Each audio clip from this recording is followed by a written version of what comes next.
all. I'm Nidhi Kumar, your host for today's session, and we're extremely excited to bring to you the Eat Right initiative of the FSSAI, supported as always by Herbalife Nutrition. Also acknowledging our broadcasting partners, the Josh app, the Daily Hunt, and One India. And together, we'd like to welcome all of you. Also acknowledging our broadcasting partners, the Josh app, Daily Hunt, Mitro, and One India. And together, we'd like to extend a very fervent welcome to all of you. Friends, in the wake of the COVID-19 outbreak, the entire mankind across the globe has been suffering. Enhancing the body's natural defense system and immunities is playing an important role, therefore, to maintain optimum health. We all know prevention is better than cure. While there's no such medicine as of now, it will be good to take preventive measures which boost our immunity in these times. And Ayurveda, being the science of life, propagates the gifts of nature in maintaining a healthier and happy living lifestyle. It is my pleasure to introduce amongst us today two very eminent guests, Dr. Gurmeet Singh, scientist, inventor, Dr. Gurmeet Singh, scientist, inventor, innovator, entrepreneur with 25 years plus of experience of working in academia and food industry research and development. He's got a strong interest in food first solutions for health, wellness, and environment sustainability. Mr. Gurmeet has filed 25 patents, published 20 articles, and edited books. He's a BTech in chemical engineering from the Indian Institute of Technology, Delhi, and a PhD in chemical engineering from Pennsylvania State University, USA. Also joining us today on this special Ayurveda talk is Dr. D.C. Katoch, who's the advisor Department of Ayush Ministry. Dr. Katoch has also been working at the WHO as the national consultant for traditional medicine for many years and has been a focal point in implementing WHO Government of India cooperation strategies. He has been responsible for planning, coordination, and traditional medicine and homeopathy as well. He's an acclaimed international speaker on Ayurveda and has demonstrated exemplary commitment working in Ayush systems. I welcome both of you. My first question to you, Gurmeet sir. Ayurveda dates back to centuries with a global spread of demand and supply of Ayurveda products and services increasing manifolds now. In terms of modern medicine interventions, how has Ayurveda, in your opinion, been able to remain sound and effective with its advisories and practices? Yeah, actually, very interesting question. How is it that in the onslaught of modern medicine, the onslaught of, we could also say, big pharma and big food, Ayurveda has kept itself relevant, right? I mean, 3,000 plus years, some say 5,000 years of continuous history of practice.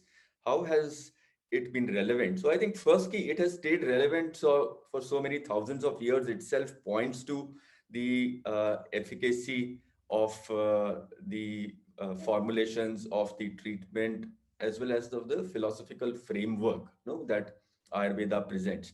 And I think to me, the most interesting thing when I read Ayurveda, as you mentioned, right, I'm a chemical engineer by training. And it's only very recently that I have joined on 4 saal hue hain, where I have joined this University of Transdisciplinary Health Sciences and Technology in Bangalore, where I had a center called Center for Ayurveda, Biology and Holistic Nutrition. So while I was always interested in aspects of nutrition and also traditional knowledge and traditional knowledge systems, my research activities have started 4 years ago. And what interests me the most is this framework which links, I call it the personalized nutrition framework of Prakriti and Dosha.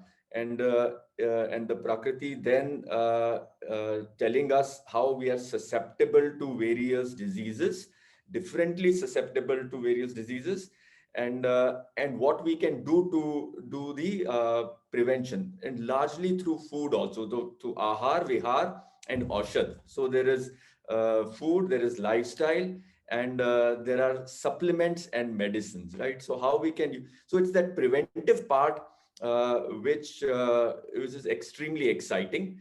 And so it becomes holistic in that sense, right? Modern medicine is largely curative, right? Ayurveda balances curative with the preventive aspect. It also is very contextual in the sense that ingredients that are grown locally, right? So we have a connect with our culture, we have a connect with our flora and fauna. That is extremely important for whenever, especially when it comes to the preventive part of medicine. It's not an alien कि कोई एक extract है एक capsule में डाला और लिया, कुछ mycin हो गया या कुछ statin हो गया. Well, those are extremely important. No, I think what modern medicine has done is quite fabulous. But the context of the Ayurveda, one, the holistic context, and then the 360 that it relates with our culture, our heritage, and also with our future and sustainability, that makes it so relevant, continuously relevant to us. बिल्कुल। और यहाँ मैं Katoch sir आपसे जानना चाहूंगी, आप किस तरह आयुर्वेद को परिभाषित करेंगे, और ये जो हम ग्लोबल वेलनेस आजकल सुन रहे हैं, इसके बारे में आप क्या कहना चाहेंगे, क्योंकि आप WHO के संग इतना काम कर चुके हैं और कर भी रहे हैं, and they are going to now establish the first ever center of traditional medicine in India. Thank you. Ayurveda, it cannot be considered as a medical system.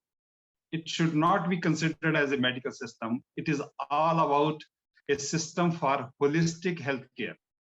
Holistic healthcare. And if you see the word Ayurveda itself means the knowledge, the science of life, how to protect life. That is all about mentioned in Ayurveda, right? As Dr. Gurmeet told initially that this Ayurveda means the traditional practice of healthcare in India. No, this Ayurveda has gone global. It is not product based. Product is a secondary part. The primary part, that is the principles of healthcare. The principles of healthcare, or the principles of individualized lifestyle. When I say lifestyle, according to Ayurveda, the four components, the four pillars, the first is ahar, vihar, achar, and vichar. Ahar, diet and nutrition. Then your routine, your behavior, right from getting up and going to bed in the night. And then what kind of social conduct you have, that is acharan, your acharana. Yes. Then the vichar, the thought process. If you are thinking positive, it means you are peaceful. If you are not thinking positive or negative, if you are thinking negative, it means that is not good for health. So the four aspects, the four dimensions of the health, I think these are very exclusively explained in Ayurveda. If you see the definition of health as per the WHO, the spiritual component is not there. The spiritual component that is not. But if you see the Ayurvedic definition of health, swasthya, it is a very comprehensive definition. The happiness of soul, the happiness of sense organs, the happiness of mind, that is the outcome of a person who is healthy. So that is important. Not merely absence of disease, not merely absence of the disease. And if you see that the term disease, the term disease itself means when the ease is disturbed. When the ease is disturbed. So means when the ease is disturbed means when the equilibrium is disturbed, when the balance is disturbed. So balance in the body system, or the components, as according to Ayurveda, there are three components. One is the dosha, like this vata, pitta, kapha, and then the 7 tissues which constitute the total framework of the body. We call them dhatu, ras, rakta, mas, med, asthi, maja, shukar. And then whatever metabolism is happening in these tissues, something which is required to be excreted, thrown out, that also comes out. So that should also be optimal. That should not be suboptimal, or it should not be in excess. So dosha, dhatu, mala. So balance of dosha, dhatu, mala, that is considered as that is a healthy status of the individual. And the approach of Ayurveda is totally customized, individualized, and holistic. बिल्कुल सही. Taking जैसे आपने अभी कहा, Taking इसके बारे में sir अभी और विचार करेंगे।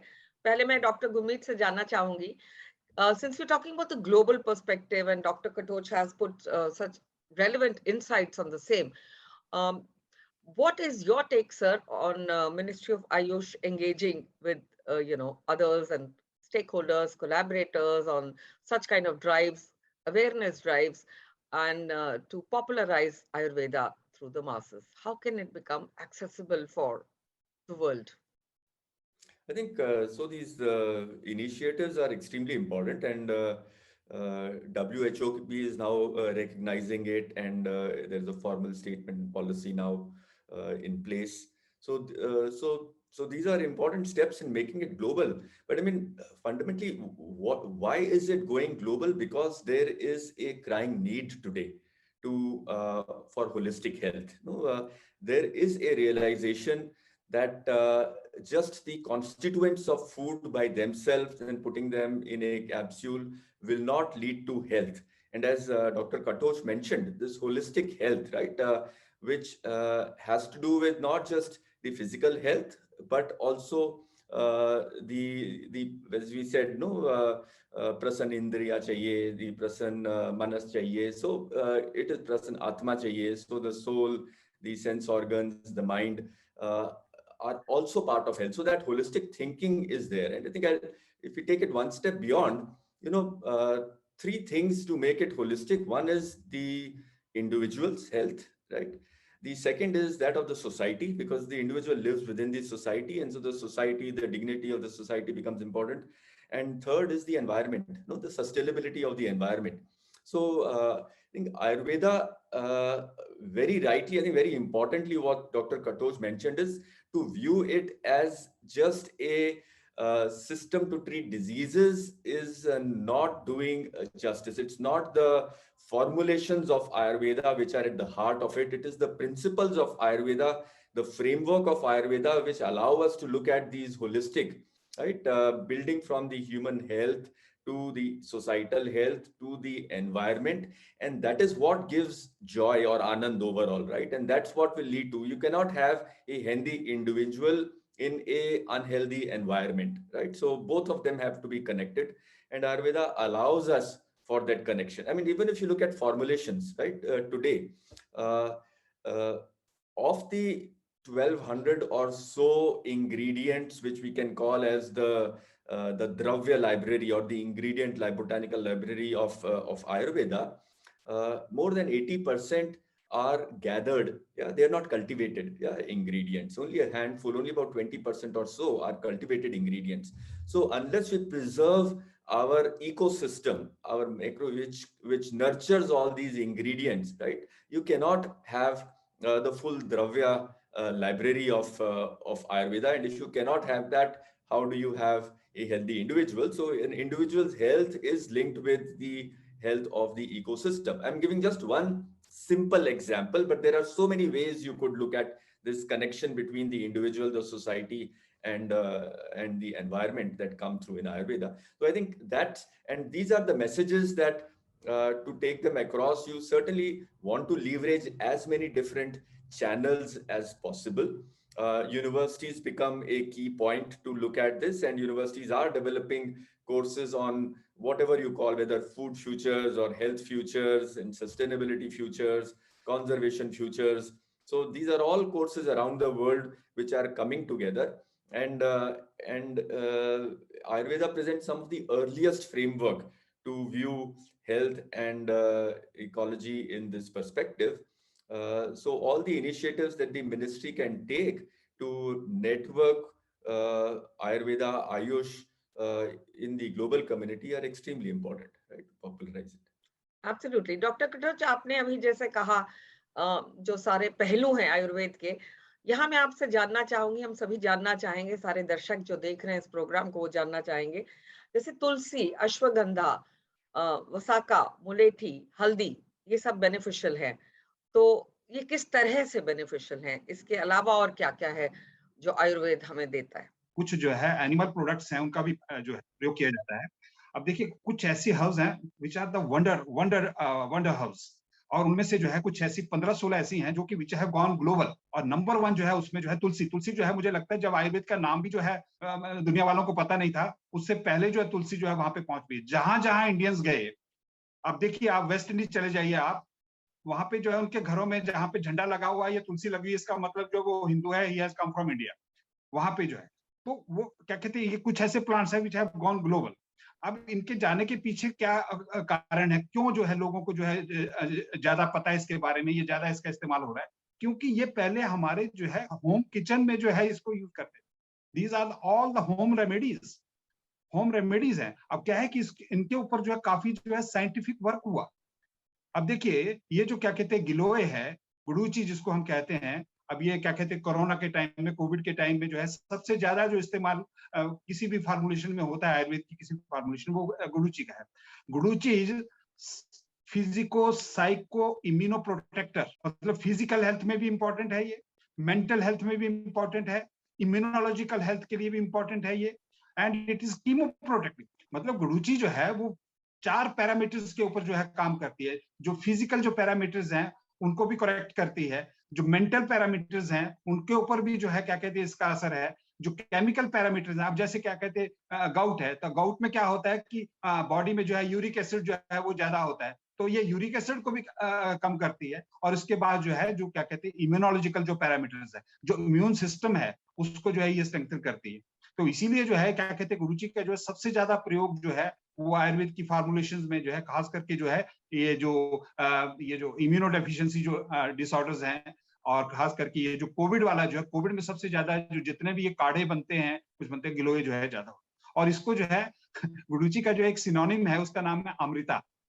अमृता कहा जाता है। अमृता कहने का मतलब क्या है? कहने का मतलब जो है जो आपको इमॉर्टल कर दे, जो इमॉर्टल कर दे वो अमृता है। अब देखिए ऐसी कई और औषधि, एक और औषधि है अश्वगंधा। अश्वगंधा जो है क्या कहते हैं, it has also gone global.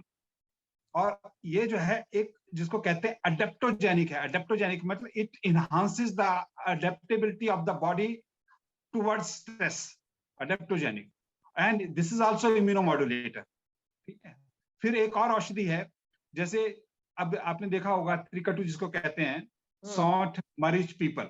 अब सौंठ, मरीच, पीपल जो है ये 3 ऐसी चीजें हैं, इनको अलग अलग ले लीजिए चाहे इकट्ठा करके लीजिए, ये बॉडी की जो अग्नि है या मेटाबॉलिक फायर उसको इंप्रूव करती हैं। उससे क्या होता है कि बॉडी का जो मेटाबॉलिज्म है that is regulated, that is controlled, and that is augmented, you can say. So proper metabolism जो है that is augmented with the use of this trikatu. Then there is another herb, एक वो साल में जो है एक बार होती है, जिसको कहते हैं पुनर्नवा। अब पुनर्नवा, अब इसका नाम ही ये बताता है कि जो कि बार बार आपको नया कर दे, पुनर्नवा बार बार नया कर दे। तो ये क्या करती है कि बॉडी से टॉक्सिन्स को निकालती है, और खास करके कौन से टॉक्सिन्स, जो क्या कहते हैं वाटर सोल्यूबल है। तो जो किडनी जब डैमेज हो जाता है, जिसको हम कहते हैं क्रॉनिक रीनल फेलियर या क्रॉनिक रीनल डिजीज, तो उसमें जो है पुनर्नवा जो है उसका जो है बहुत अच्छा इफेक्ट है। तो ये कुछ ऐसी औषधियां। अब हल्दी है। अब हल्दी जो है, आप बताइए 1998 में हल्दी के ऊपर जो है वो यूएस में एक जो है पेटेंट फाइल हो गया था, तो दैट वाज चैलेंज्ड, क्योंकि जिस प्रॉपर्टी के ऊपर जो है वो पेटेंट लिया गया था, वो यहाँ पे क्या कहते हैं पहले से पता था कि चोट लग जाती है तो क्या कहते हैं हल्दी लगाते हैं। अब वहां पे जो पेटेंट फाइल हुआ वो वुंड हीलिंग प्रॉपर्टी के ऊपर हुआ, तो वो जो चैलेंज कर दिया, and that was revoked, that patent was revoked, उसको हटाना पड़ा उसके। और उसके बाद जो है हमारे यहाँ पे अब 2002 से जो है एक TKDL बनाई गई है, ट्रेडिशनल नॉलेज डिजिटल लाइब्रेरी, जिसमें more than 2 lakh Ayurvedic formulation जो है these are codified there.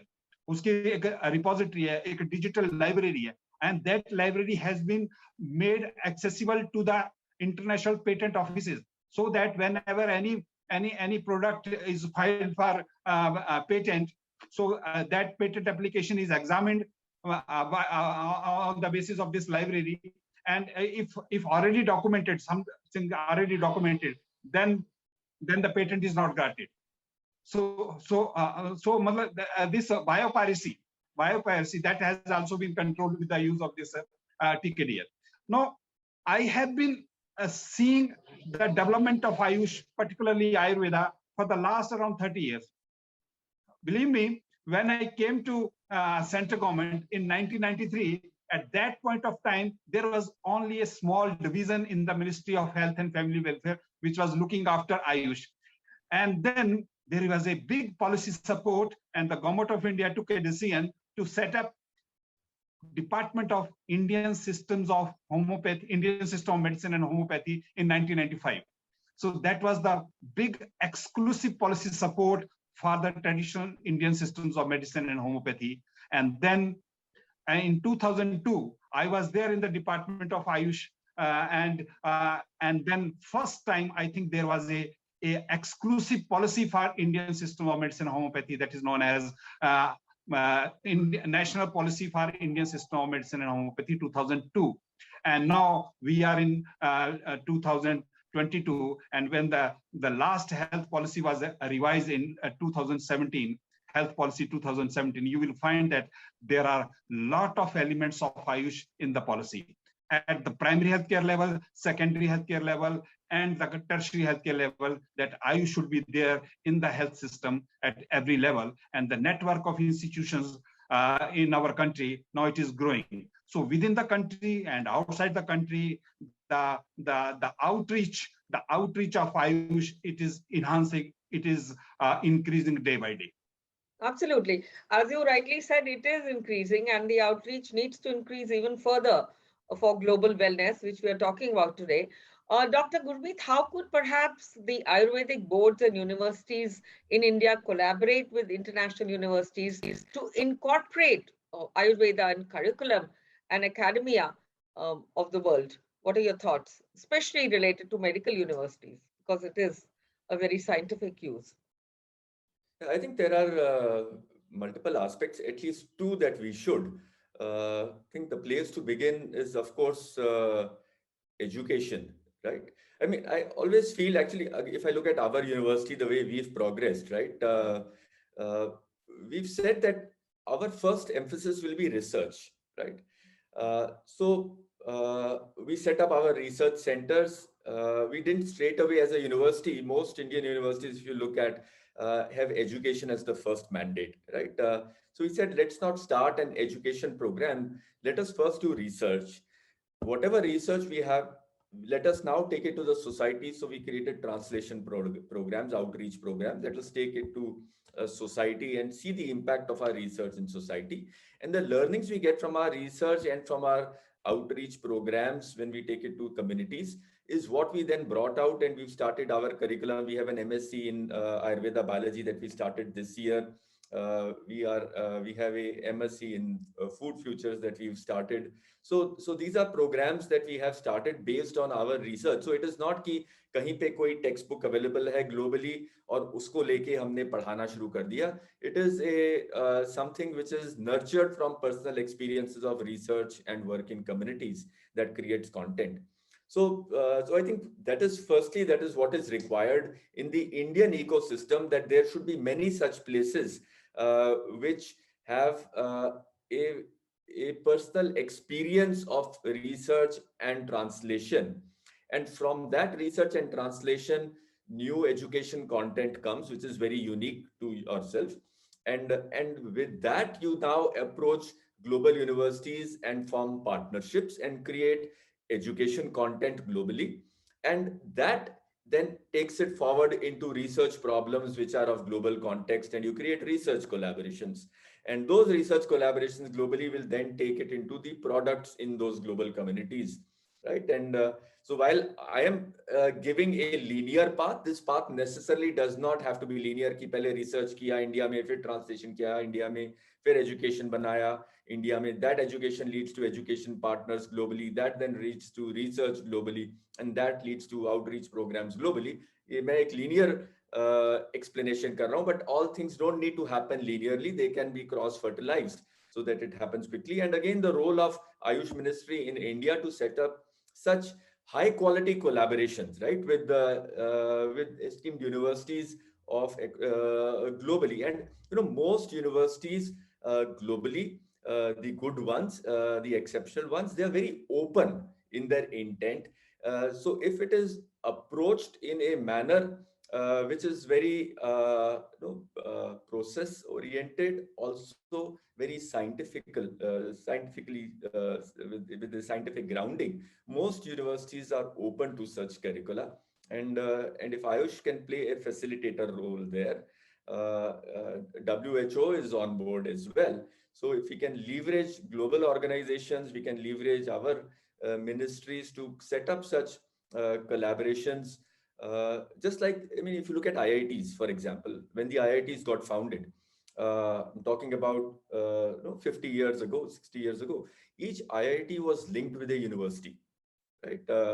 IIT Delhi, where I'm from, UK के साथ था उनका relationship, बॉम्बे का, किसी का USSR के साथ था, किसी का USA के साथ था, France के साथ था, Germany के साथ था. So those relationships then created those engineering content. There we were looking from those countries into India. We didn't want to focus कि एक ही country से सब influence हो जाए. That is, we went to 4 or 5 different countries and brought the programs in and created. There was those collaborations created a engineering force in India, which today is recognized globally. Today we want the reverse to happen, right? Which is that hey, here is this Ayurvedic framework for health and wellness and sustainability, and how do we now collaborate? So if our Ayush ministry can help in these collaborations, one-on-one collaborations. There are about 10 leading centers of Ayurveda in India, if I look at academically. Then if they can help establish these one-on-one connects, right? And we build that curriculum in these different universities, that would be one starting point. Yeah, is how I think. Absolutely. And it's very interesting that the budget this year has kind of made these collaborations, and IIT Kanpur is already on the way to forge such collaborations across, even in Saudi. Yeah. These are things that are now happening so that global wellness reaches a new high. Katoch sir, आपसे जानना चाहूंगी क्या challenges हैं और क्या research हो रही है. जैसे डॉक्टर गुरमीत ने कहा, बहुत रिसर्च चल रही है आयुष में, तो प्रेजेंटली आपको क्या लगता है, क्या क्या हमें करना चाहिए? 4 चीजें जो है चाहिए हमें. Number 1, the policy support. I think it is already there. Initially there was a silent policy support, then there was a inclusive policy support, and now we have exclusive policy support. That is why the Ministry of Ayush has been set up, right? So exclusive policy support is there. Second is to enhance the access to Ayush, means the health facilities. Now within the country, I think that has already been done. If you see, we have around 28,000 Ayush dispensaries set up by the government, by the central government, by the state government. Around 4,000 Ayush hospitals. Then after this National Rural Health Mission and after this National Health Mission, now the physical integration has started. Around 25,000 health facilities of the modern system of medicine, like primary health centers, community health center, and the district hospital. In those centers, the Ayush centers have been created. So that is happening. So that we say that, okay, mainstreaming is happening. But this has to be done outside the country also. Outside the country also. And for that, that is the focus. So that is why, if you see the budget and at the time of partition, it was only 60 lakhs rupees. 60 lakh rupees for the Ayush budget. But now it has grown up to 3,500 crores in the last 70 years. Now what government is thinking? Now the ecosystem, I think that has been set up. That has been set up. Now educational control regulatory system is there for Ayush, exclusive. National Commission of Indian System of Medicine.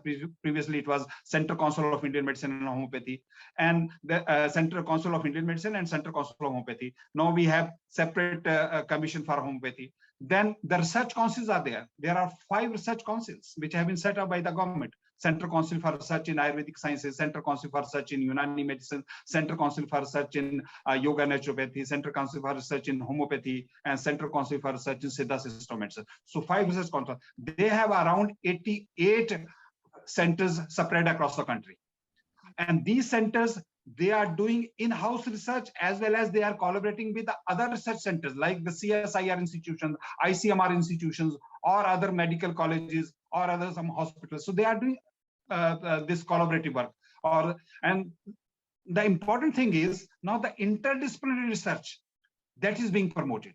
That is being promoted so that the science behind Ayurveda, the science behind Unani system of medicine, or science behind yoga, that could be demystified. That could be deciphered so that it could be made known to the world.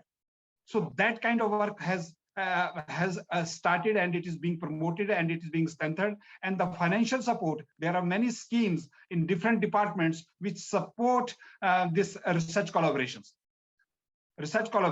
Now, what has happened in the last 10 years, that so far the modern system of medicine, the so-called modern system of medicine, and the Ayush system, they have come close. They have come close, and they are becoming more closer, particularly for research. Particularly for research. Now, the thing is, the evidence which is required, the the evidence which is required, which could satisfy the scientific fraternity as well as the medical fraternity as well as the general public. So that evidence of safety, efficacy, and quality of the products, I think that is more important. Now, on one hand side, Ayurveda is a Ayurveda has been tested in the laboratory of life. Now it has started being tested in the scientific laboratory. Very well said. Dr. Gurmeet, what do you feel about young students, and professionals doing their startups these days and startup ideas in Ayurveda? What is your take on this? And also, how can Ayurveda perhaps establish itself as a bankable public healthcare system where patients show holistic recovery and go back healthier and happier? So I think the two separate questions, but they are connected with each other. I'll answer the second one first. Yeah, that I think times change, uh, and Ayurveda was born and nurtured in a time about, as we said, about 3,000 years ago. Uh, Today, and I call today, is something which is around 1500 onwards, which is the dawn of modern era, right? Around the time of Galileo, right? There is a statement attributed to Galileo, but maybe not his, which says that states the importance of measurement, right? He said that measure everything you can and try and figure out how to measure things that you can't today, right? So today, that is the proof that all of us require, right? And today's world requires that proof, that reason to believe that we should have data, yeah, to support things. Uh, and it with respect to the reductionist, where we say no, one on one, ये चीज का इस चीज पे effect है. It is easy to measure things. It is easy to show statistical significance, which is required in today's world, and I feel rightly so. But when we talk about holistic networks, no, life is comprised of many reductionist one-on-one relationships, but all in a network, right, together. So एक चीज का, एक single connection का impact 50 और चीजों पे होता है in the human body, not just the body, then the environment also, as we said, ecology also. So that requires a whole new level of of sciences, which comprise of what we call as multi-omics, right? Because it's at multiple levels that we can, at a very low cost, that we can study just the genes, the transcriptome, the proteome, the metabolome, etc. Now the microbiome. We require a whole level of computational power to be able to do that. We require free living epidemiological studies as opposed to very controlled clinical trials to prove that. And we require new statistics to do that, right? Our traditional R square kind of statistics don't necessarily work. So we have Boolean statistics, etc., that people are coming up with when you have complex data, when you have huge data to look at. So all these things have now developed over the last 10 years, that they've become affordable and available to the scientific communities around the world. And I think these have to be used to take to study Ayurveda. And that is one important thing. I think when we talk about research, many people I talk to feel कि research हमारे को करना है to prove something is right, right? कि हमें research करेंगे to show कि ये statement जो चरका संहिता में लिखा था correct है, right? That is not research, right? Research begins with a hypothesis. It is not about when you start कि मुझे इस चीज को correct prove करना है, that's called a bias, right? In today's world, and we have to make sure as scientists we are not biased, right? So I think for the traditional Ayurveda community also, that is extremely important, that if we want to make Ayurveda possible, we have to go to the principles of Ayurveda. As Dr. Katoch also mentioned, it's the principles which are extremely important. How do those principles fit in today's context, right, is extremely important. And when we study that, we have to come up with a number of hypotheses, right? Various types of hypotheses that can get generated by a simple reading of Charaka Samhita, and then start testing those hypotheses. And that will take us to Charaka Samhita 2.0, Charaka Samhita 3.0. And that's how Ayurveda progresses, right? If we are stuck with मुझे यही prove करना है, तो हम वहीं तक रह जाएंगे, फिर दुनिया हमसे आगे निकल जाएगी, because they will take this approach and will lead. If we want to lead, we have to come up with the 2.0, the 3.0, it has to move forward. So I think that Very is one. futuristic. बिल्कुल बिल्कुल. So that is one, and that is required of today. And if that happens, everybody will join in. If we go to the former कि मुझे यही prove करना है, nobody wants to join into that journey today. You will not get the best universities to collaborate. You will not get the best brains in India to collaborate on that as well. I'm बाहर की बात क्या कर रहे हैं? So that is one. Second, you said the startups, right? I think the startups provide the reach. You cannot go to the communities. We mentioned one, that we have to go through universities to education programs, right? That is one part. The other reach is with the products in the market, right? Availability. And that happens, one, because of the large companies, but the large companies, established companies, have only so much. मेरे portfolio में ये चार चीजें बेच रहा हूँ, अभी उन्हीं को मैं बड़ा करूंगा, या can I invest? They have very little resource power to spare for experimental ideas. That has to happen in startups. It is nice that we have a startup ecosystem in India that is flourishing. Every week, a new startup companies come to our university to do experiments. We're working with, I can't tell you how many, 10, 15 startup companies in our pilot plant who are trying out ideas. They come for discussions, they come for ideas. We have facilities to do cell biology work. We have study to do, we have a kitchen to construct recipes. We have pilot plants to formulate these things. And we have to create such nurturing ecosystems where startups can come and test out ideas and then take things to the market. Of course, startups have to be careful. There are you can be transactional and you can be long term. Long term has to be founded on uh, ethical values, on correct values, and contexted in the current and and bringing together the heritage, the present challenges, and the future challenges together. The startup should not be कि यार ये था, आज ये बिक रहा है, Covid के टाइम था तो मैं ये कर दूं और कुछ मेरे को है ना अश्वगंधा कैप्सूल में डाल दूं तो कुछ वो मिल जाएगा. You have to get a little deeper than that, and that may be okay as a first generation thing, but what is your pipeline? How are you adding value? How does this build the whole area? And how can you be scientifically grounded, right? That is extremely important for today's startups, right?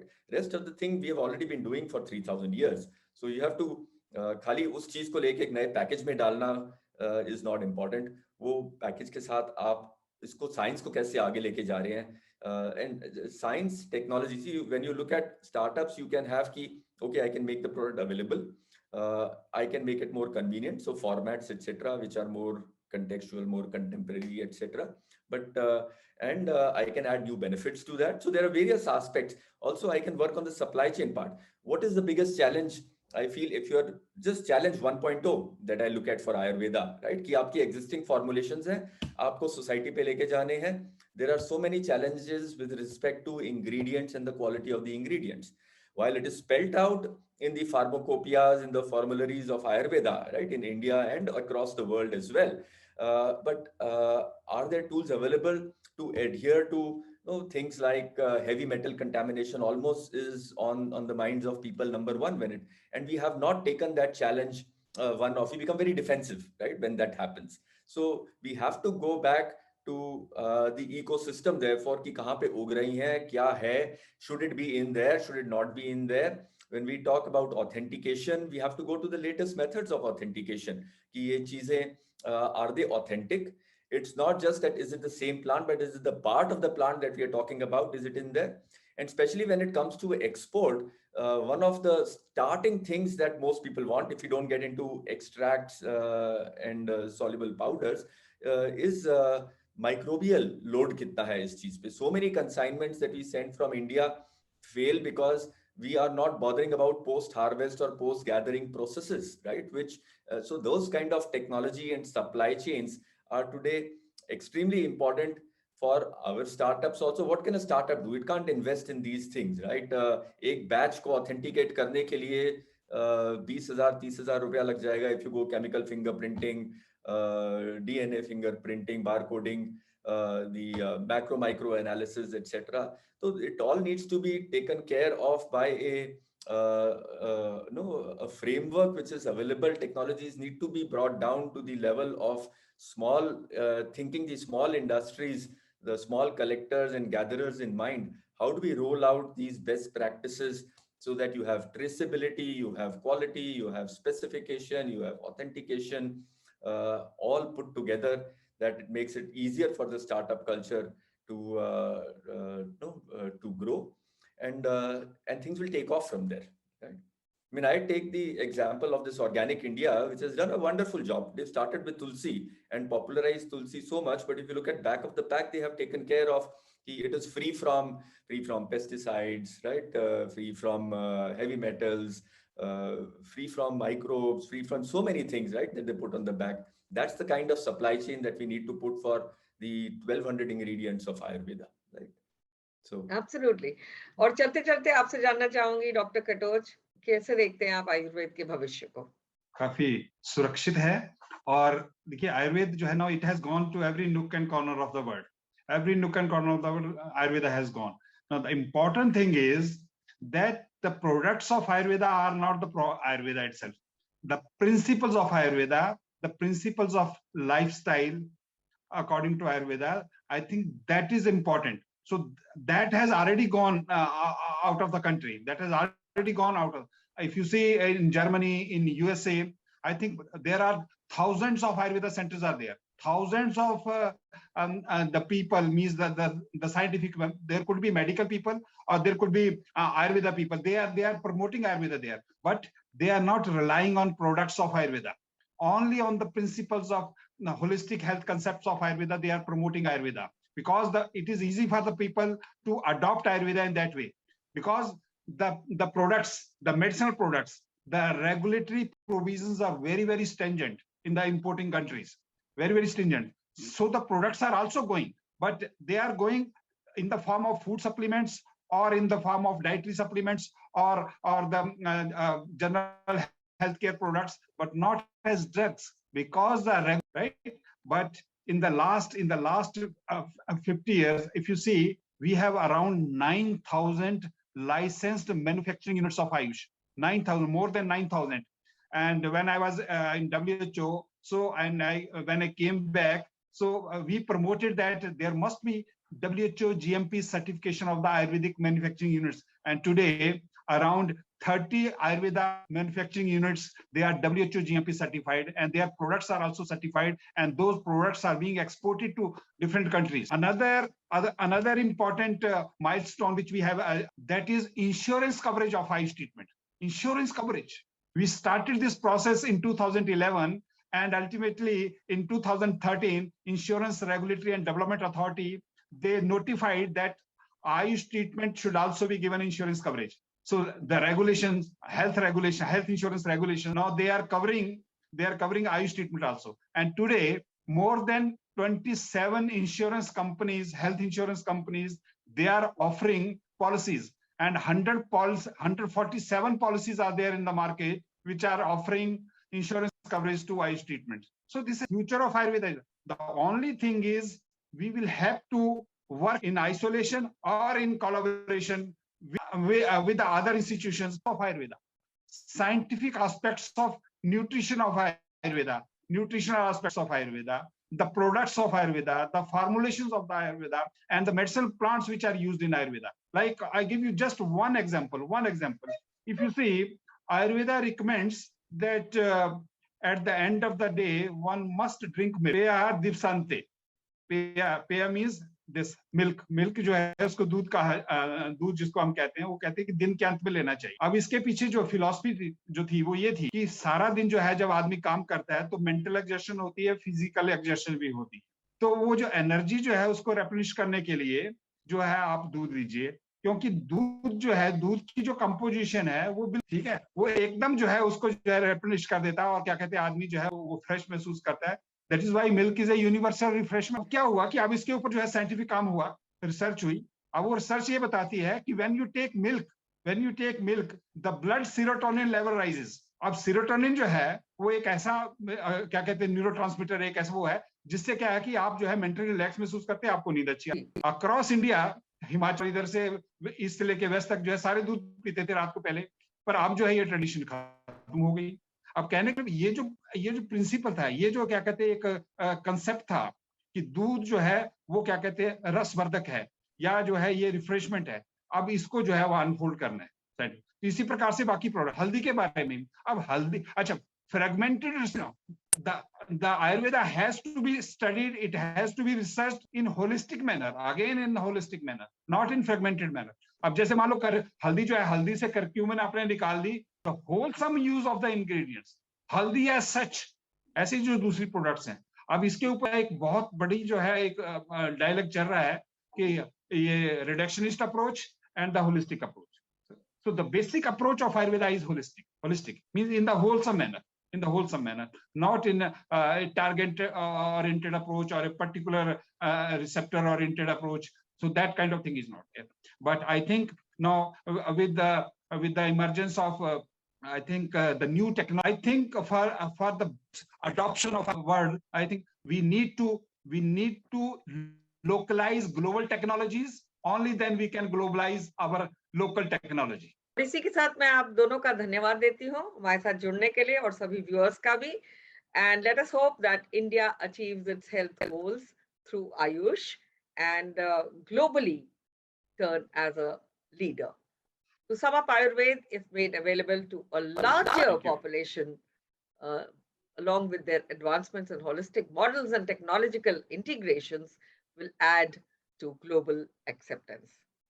Many thanks for watching. I extend a very warm gratitude to all our viewers who watched this program, to both our guests, to the Josh app, to Daily Hunt, and One India and Mitro, and of course to Herbalife Nutrition in their endeavor of supporting health and wellness globally. Thank you all for watching. Namaskar.